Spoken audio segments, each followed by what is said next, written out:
diálisis?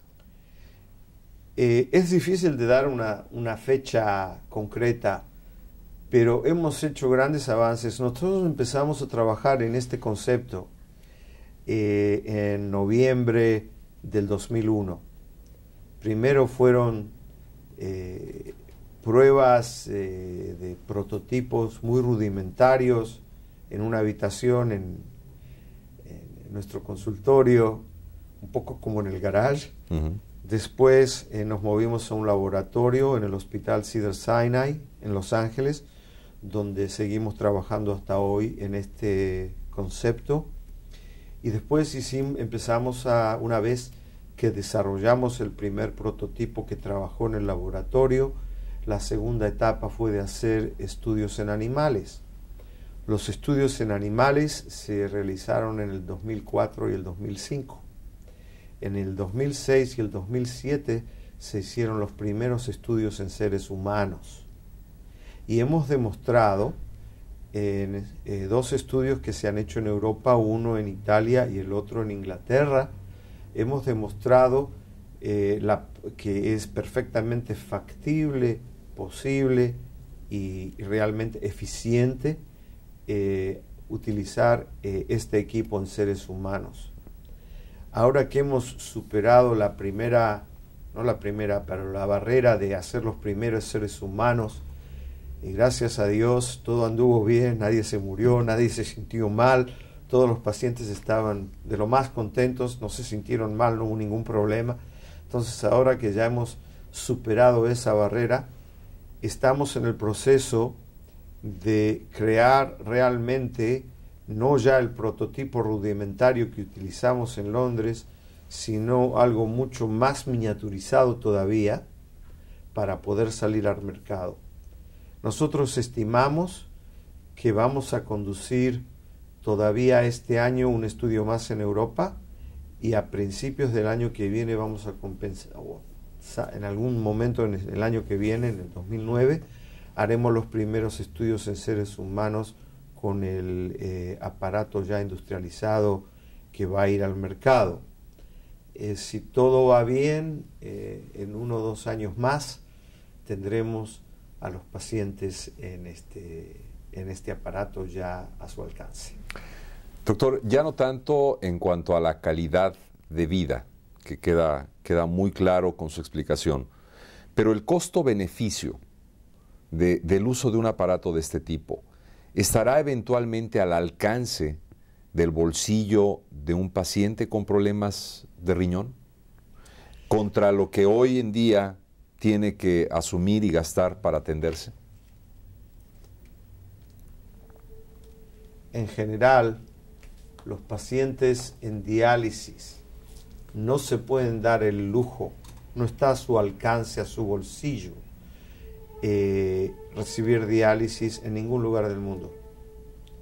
Los pacientes, la mayor parte de los pacientes que reciben diálisis reciben el soporte económico o del gobierno o de las aseguranzas.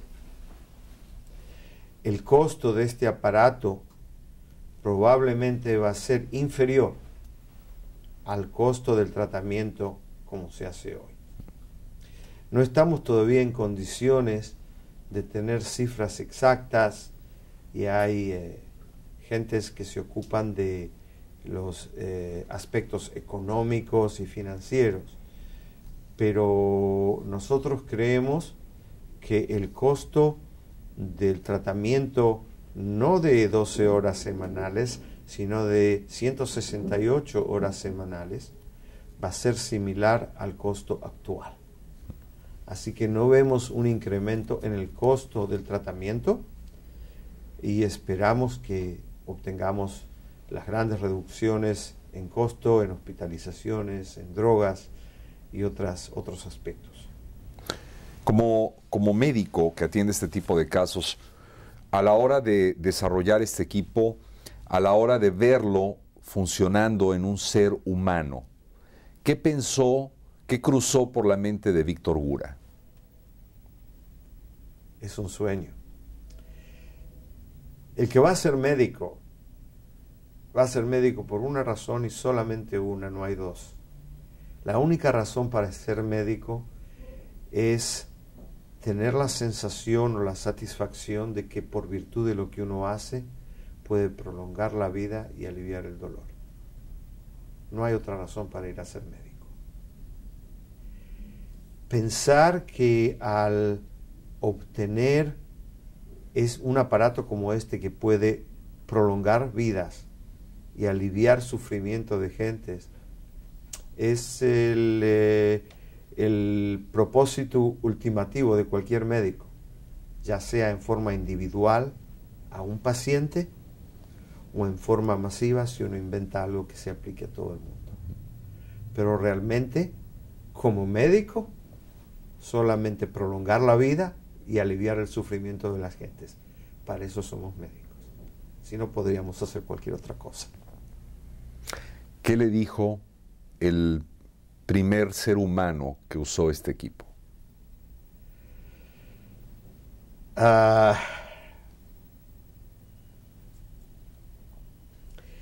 El primer ser humano me dijo que él creía que estaba soñando. Le voy a dar la foto de este primer ser humano. Fue en Italia y para él era un sueño poder caminar mientras tener diálisis. El segundo quiso ir al bar a tomar una cerveza. Casi me da un ataque al corazón. Pero las gentes que hicimos en Italia hace ya 1 año y medio nos llaman cuando volvemos, cuando seguimos. En Londres tengo pacientes que estaban bailando mientras se tomaban el tratamiento. Al principio estaban un poco asustados porque estaban tratándose con una máquina nueva que nadie ha puesto en un ser humano antes. Pero a medida que vieron que se sentían bien, no tenían ningún dolor, no tenían mareos, no tenían vómitos, náuseas, dolores en ningún lado, se pusieron muy contentos. Y unánimemente todos han expresado el deseo de utilizar este equipo y recomendarlo a otros pacientes. Doctor, ¿cómo ayuda este avance que han hecho en Europa, me refiero al uso de este equipo en un ser humano, a que esto más pronto pueda llegar al enfermo de los Estados Unidos? El camino para desarrollar un instrumento médico es un camino muy arduo. Es prolongado, costoso y lleno de dificultades. El hecho de que lo hicimos en Europa fue simplemente porque la trayectoria a obtener la aprobación de las autoridades para hacer las pruebas es mucho más rápida. La segunda ventaja fue ventaja simplemente de logística y costo, y el hecho de que hemos demostrado que este aparato es factible, se puede utilizar, ha sido un gran empuje. No elegimos en Europa sitios para hacer estos estudios por casualidad. Elegimos lugares que son considerados centros de excelencia, donde hay otros médicos muy eminentes que son líderes en el campo de diálisis, y la colaboración con ellos fue muy útil porque necesitábamos no solamente las ideas originales que nosotros originamos, pero la ayuda de gente que tienen experiencia y sabiduría que hacen al desarrollo mejor. Nosotros creemos que también tenemos esas cualidades en los Estados Unidos, y esperamos que el año próximo podamos empezar a utilizar estudios en los Estados Unidos. Hemos recibido, sin embargo, el apoyo de varios médicos muy importantes en este campo en los Estados Unidos, los profesores Friedman en Nueva York, Kaplan en Connecticut, Golper en Nashville, Davenport en Londres, Ronco Claudio Ronco en Italia, y estos han sido maravillosos en la ayuda que nos han brindado para seguir adelante. Doctor, voy a cambiar un poco el tema y me gustaría que nos hablara un poco de Víctor Gura. ¿En dónde nace Víctor Gura? Víctor Gura nació en Buenos Aires, Argentina, en el año 42. Mis padres fueron emigrantes que se escaparon de Europa